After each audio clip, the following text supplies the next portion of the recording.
നമസ്കാരം. ഇന്നെനിക്കൊരു special day ആണ് കേട്ടോ. ചില സ്പെഷ്യൽ മൊമെൻറ്റ്സാണ് ഞാൻ ഇതുപോലെ വീഡിയോയിൽ വരാറുള്ളത്.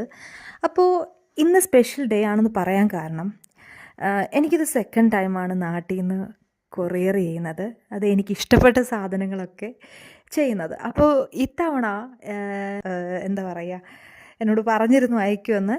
അപ്പം ഞാൻ അതിന് വേണ്ടിയിട്ട് ഓക്കെ വരട്ടെ എന്നൊക്കെ ഉള്ളൂ. പക്ഷേ ക്രിസ്മസ് കഴിഞ്ഞിട്ടായിരിക്കുമോ എന്നുള്ളൊരു ടെൻഷൻ ഉണ്ടായിരുന്നു. പക്ഷേ അതേ നോക്കിയപ്പോഴത്തേക്കിനും റിസപ്ഷനിൽ നമ്മുടെ സാധനം വന്ന് റെഡി ആയിട്ടുണ്ട്. അപ്പോൾ എന്നെ വിളിച്ചിട്ട് വെയിറ്റ് ആയിരുന്നു കേട്ടോ, പറയാതിരിക്കാൻ പറ്റില്ല. ഞാൻ എന്താണെന്ന് വെച്ചാൽ വീട്ടിലോട്ട് ഓർഡർ ചെയ്താൽ ഞാൻ അവിടെ അവൈലബിൾ അല്ലെങ്കിൽ ഇത് റിട്ടേൺ പോകുമെന്ന് വെച്ചിട്ടാണ് ജോലി സ്ഥലത്തേക്ക് ഓർഡർ ചെയ്തത്. അപ്പോൾ ഇവിടുന്ന് കുറച്ച് നടക്കാനുണ്ട്. അപ്പോൾ ഈ പറഞ്ഞ പോലെ സ്പെഷ്യൽ ബർത്ത്ഡേ ഗിഫ്റ്റ് പോലെ എനിക്ക് കിട്ടിയ ഒരു സെക്കൻഡ് ടൈം എനിക്ക് കിട്ടിയ ഒരു കൊറിയർ ആയതുകൊണ്ട് തന്നെ എനിക്ക് ഭയങ്കര ഒരു എന്താ പറയുക, അത് കൊണ്ടുവരുമ്പോൾ അത് പൊട്ടിക്കാനുള്ള ഒരു വ്യഗ്രത എനിക്ക് കൂടുതലായിരുന്നു. പൊട്ടിച്ചു കഴിഞ്ഞപ്പോൾ കുറേ സാധനം പറഞ്ഞിട്ട് അടിപൊളിയായിട്ട് കുറേ കാര്യങ്ങൾ അയച്ചിട്ടുണ്ട്. അപ്പോൾ അത് നമുക്ക് ശരിക്കും പറഞ്ഞാൽ നമ്മൾ വേറൊരു നാട്ടിലിരിക്കുമ്പോൾ നമുക്ക് പ്രിയപ്പെട്ടവരയക്കുമ്പോൾ ശരിക്കും നമ്മൾ മിസ് ചെയ്യുന്ന കാര്യങ്ങൾ കൂടെ നമുക്ക് അയച്ചു തരുമ്പോൾ ഭയങ്കര ഒരു സന്തോഷമാണ്.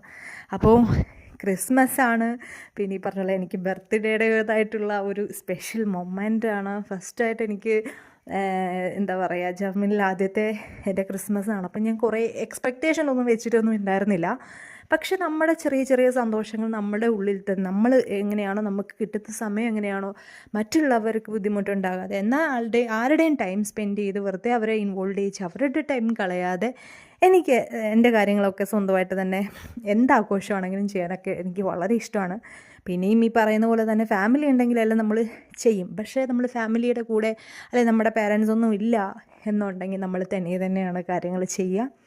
അപ്പോൾ ഇത് ഭയങ്കര ഒരു സന്തോഷമാണ്. ഇപ്പം ഞാൻ പറഞ്ഞല്ലോ, സെക്കൻഡ് ടൈമാണ് എനിക്കിങ്ങനെ കൊറിയർ കിട്ടുന്നത്. വളരെ അടിപൊളിയായിട്ട് തന്നെ അവരെല്ലാം ചെയ്ത് എനിക്ക് എല്ലാം ഓരോ സാധനം, അതിപ്പം ഡ്രസ്സിൻ്റെ പാക്കറ്റ് ആണെങ്കിൽ വേറെ, ഫുഡിൻ്റെ ആണെങ്കിൽ വേറെ, അച്ചാർ വേറെ, എല്ലാം നല്ല അടിപൊളിയായിട്ട് സെറ്റ് ചെയ്ത് അയച്ചു തന്നിരിക്കുന്നത്. അത് പറയാതിരിക്കാൻ പറ്റില്ല, അടിപൊളി കൊറിയർ സർവീസാണ്. എനിക്കിത് ഏകദേശം 15-ാം തീയതി അയച്ചതാണ്. ഇന്നിപ്പോൾ 23-ാം തീയതി എനിക്കിത് കിട്ടി. അപ്പോൾ ഇത്ര ദിവസത്തിനുള്ളിൽ എനിക്ക് എൻ്റെ സാധനം കിട്ടി.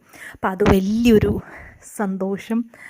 അപ്പോൾ ആകെയുള്ളൊരു കാര്യം എന്ന് വെച്ച് കഴിഞ്ഞാൽ ഈ പറഞ്ഞ പോലെ ഫാമിലി മിസ്സിങ്, പിന്നെ പ്രത്യേകിച്ച് എൻ്റെ മിസ്റ്റർ ലവിനെ മിസ് ചെയ്യുക എന്നുള്ളതാണ് ഏറ്റവും വലിയ ഒരു വിഷമം. എന്നാലും എൻ്റെ ഈ പറഞ്ഞ പോലെ എല്ലാ തവണയും എൻ്റെ ബർത്ത്ഡേ നാട്ടിൽ തന്നെയാണ് ആഘോഷിക്കാറ്. പക്ഷേ ഇത്തവണ ഇവിടെ ആയിപ്പോയി. എന്നാലും അതെന്നെ കൊണ്ട് മിസ് ചെയ്യിക്കാതെ കുറേ സാധനങ്ങൾ അയച്ചു തന്നു. അപ്പോൾ അതൊരു നല്ല സന്തോഷമല്ലേ നമുക്ക്, നമ്മുടെ പ്രിയപ്പെട്ട ആൾക്കാർ നമുക്ക് തരുന്ന ഇത്തരത്തിലുള്ള നല്ല മൊമെൻറ്റ്സുകൾ നമ്മുടെ ലൈഫിൽ നമുക്ക് എപ്പോഴും ഓർമ്മിക്കാൻ പറ്റുന്ന മൊമെൻറ്റ്സാണ്. എനിക്ക് പറയാനുള്ളൊരു കാര്യം ഇതാണ്, നമ്മുടെ പ്രിയപ്പെട്ടവർ നമുക്ക് തരുന്ന ചെറിയ അവർ നമുക്ക് തരുന്നത് ചെറുതായിക്കോട്ടെ വലുതായിക്കോട്ടെ, എത്രയും ചെറുതോ വലുതായിട്ടുള്ള മൊമെൻറ്റ്സ് ആണെങ്കിൽ പോലും നമ്മളത് റെസ്പെക്റ്റ് ചെയ്യുക, അത് മാനിക്കുക, നമ്മൾ അവർക്ക് തിരിച്ച് ആ ഒരു എന്താ പറയുക, ആ ഒരു നന്ദി പ്രകടിപ്പിക്കുക. അത് മാത്രമല്ല, നമ്മുടെ ഉള്ളിൽ നമുക്ക് കിട്ടിയ ഇത്തരത്തിലുള്ള വലിയ ദൈവത്തിൻ്റെ അനുഗ്രഹം എന്ന് പറയുന്ന പോലെ ഇത്തരത്തിലുള്ളൊരു മൊമെൻറ്റ് നമുക്ക് പഴയ കാലമൊക്കെ വെച്ച് നോക്കുമ്പോഴത്തേക്കും ഇപ്പം നമുക്ക് ഇതൊക്കെയുള്ളൊരു അവസരം കിട്ടുന്നുണ്ടല്ലോ. ഇത് നമുക്കിപ്പോൾ അയക്കാനൊക്കെ പറ്റും, ഇത്ര ദിവസത്തിനുള്ളിൽ കിട്ടും, ഒക്കെ വലിയൊരു കാര്യം. അപ്പോൾ അതാണ് എൻ്റെ കൊറിയർ കഥ.